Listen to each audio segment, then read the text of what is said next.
c'est pas la première fois que des médias occidentaux utilisent pas de fausses photos, mais des photos tirées hors de leur contexte. On peut l'expliquer par ce qu'on appelle la fin qui justifie les moyens. La fin de cette presse, de ces médias, c'est avant tout, sur le sujet israélo-palestinien, de ranger Israël dans la catégorie des coupables, des forts, des puissants, et maintenant du monstre. Donc la fin justifie les moyens.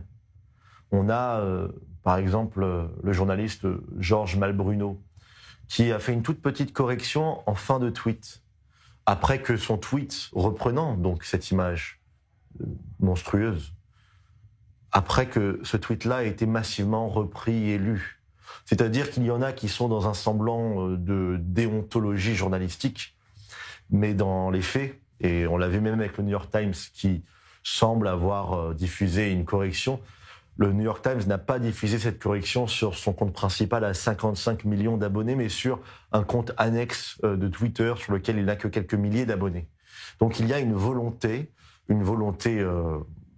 idéologique ou complice, tout simplement, de la part d'un certain nombre de médias. Je pense au Monde qui, lui, n'a pas diffusé de correction, n'a pas publié de correction, qui, à l'heure où je vous parle, en ce moment même, n'a toujours pas corrigé, n'a toujours pas retiré cette photo. Et donc, il y a véritablement, on est dans le schéma que l'on connaît malheureusement depuis le début de cette guerre initiée par le Hamas.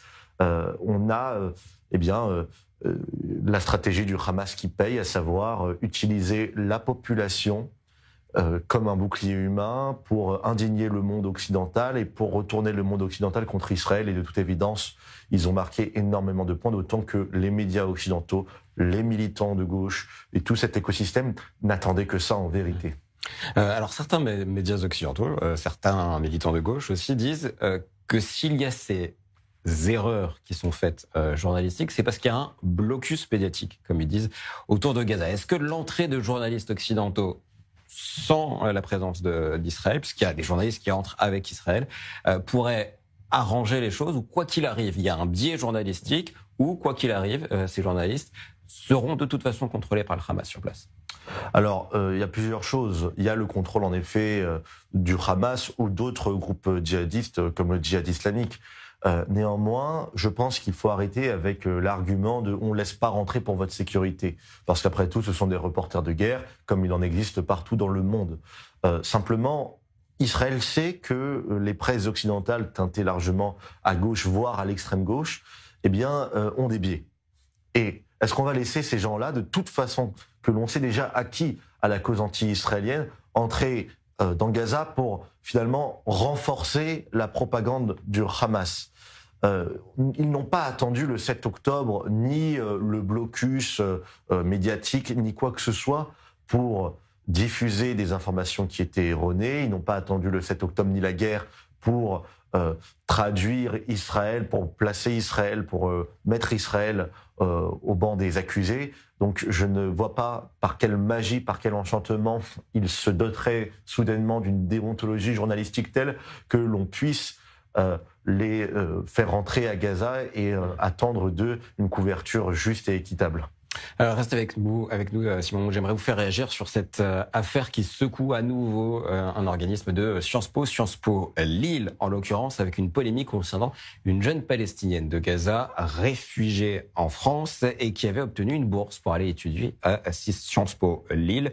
Sauf qu'on a découvert que sur ses réseaux sociaux, elle faisait non pas seulement l'apologie du 7 octobre, mais également l'apologie d'Adolf Hitler. Alors retrouvez à Paris notre correspondante Anna Papiachvili. Bonsoir Anna.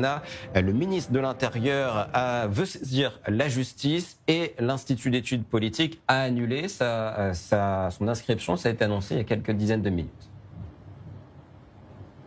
Oui, cette jeune Palestinienne de Gaza ne fera certainement pas sa rentrée à Sciences Po en septembre prochain. Tout a commencé par un reportage qui a été diffusé chez nos confrères de RMC. C'était le 28 juillet dernier où des journalistes se sont rendus auprès de cette jeune Palestinienne de 25 ans, Nour A, où elle expliquait dans ce reportage qu'elle était venue en France grâce à cette bourse, comme vous l'avez dit, pour venir étudier à Sciences Po et qu'elle était très heureuse d'être dans un endroit endroits sûrs donc dans l'Hexagone. Après la diffusion de ce reportage, plusieurs internautes retrouvent des publications d'elle, notamment sur son compte X, où elle aurait glorifié Adolf Hitler, salué les attentats du 7 octobre, relayé des demandes d'exécution des otages israéliens ou encore appelé à tuer les Juifs partout. Alors c'est évidemment l'indignation, notamment dans la classe politique et aussi au sein des institutions comme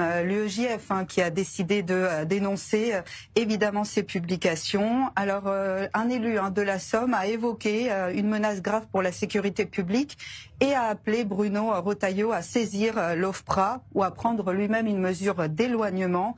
Réaction immédiate de Bruno Retailleau qui a écrit sur le réseau social X: les propagandistes du Hamas n'ont rien à faire dans notre pays. Donc le locataire de la place Beauvau a immédiatement demandé la fermeture de ce compte haineux, dit-il, et donné instruction au préfet de saisir la justice. Nour a atterri à l'aéroport Paris-Charles de Gaulle. C'était il y a quelques jours seulement, après avoir réussi à sortir de la bande de Gaza. Elle fait partie des 292 Gazaouis qui ont été exfiltrés avec l'aide du Quai d'Orsay depuis le début de l'année. Et puis elle avait trouvé refuge dans cette ville du nord de la France, Lille. Elle était même hébergée par le directeur de Sciences Po Lille qui, justement, au cours de ce reportage sur RMC, il avait indiqué accueillir une personne, c'est au cœur de ce qu'on porte comme idée d'ouverture et de solidarité. Apparemment non, puisque Sciences Po Lille a également réagi il y a quelques instants sur leur compte Twitter, sur leur compte X, anciennement Twitter, où justement cette prestigieuse institution explique que les publications et le contenu de ces publications de cette étudiante palestinienne entrent en contradiction frontale avec les valeurs portées par Sciences Po Lille. Et puis la publication continue: après concertation avec différents ministères, la préfecture, la région académique, la direction de Sciences Po Lille a pris la décision d'annuler l'inscription prévue de cette étudiante dans notre établissement. Merci beaucoup, Anna Papiache-Vélé, correspondante avec 24 News à Paris. Simon Mousse, d'abord peut-être une réaction sur la réaction de Sciences Po Lille. C'est la bonne réaction et en même temps, comment en est-il être autrement? Oui, c'est la bonne réaction. Vu le climat actuel, on aurait pu s'attendre à presque que Sciences Po Lille prenne la défense ou ne réagisse même pas. Il y a un triple scandale en fait dans cette histoire. Le premier scandale, c'est comment une Gazaoui arrive en France. Pourquoi des Gazaouis arrivent en France? En France, on a un problème aujourd'hui d'immigration massive qui menace culturellement, existentiellement la France. Et plutôt que d'expulser, on invite, on accueille. Et on accueille qui? Une population qui a été biberonnée depuis l'enfance à la détestation des Juifs et de l'Occident. Premier scandale. Deuxième scandale, comment cette femme obtient-elle une bourse? L'argent des Français. L'argent des Français.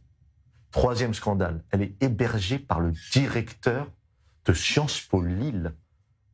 Et cette femme, cette étudiante, est la nièce du garde du corps, de la garde rapprochée du Cheikh Yassine, du Hamas. Elle est affiliée au Hamas et elle diffuse des vidéos et des photos sur Twitter à la gloire de Cheikh Yassine, du Hamas, en effet à la gloire des terroristes et à la gloire d'Adolf Hitler. Donc on est là vraiment dans la synthèse paroxystique de l'absurdie que connaît la France maintenant depuis des années, même des décennies. Mais là, on est vraiment dans l'incarnation la plus caricaturale, quoi.